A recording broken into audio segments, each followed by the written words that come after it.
sau đấy như cái lon sao ảo phát và xử lý phố mà và như cái lon thái đó mà lon thái và cam đo tỷ tăng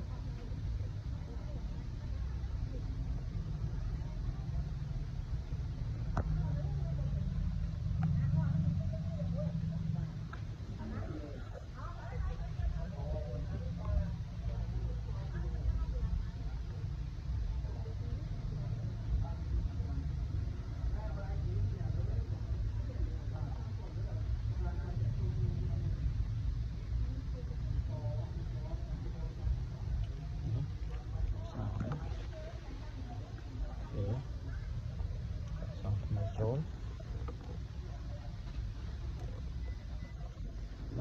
chối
chắc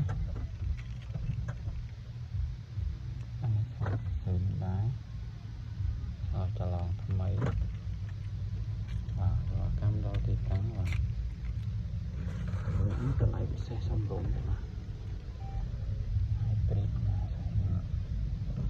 cái số đọc 4 số 7 này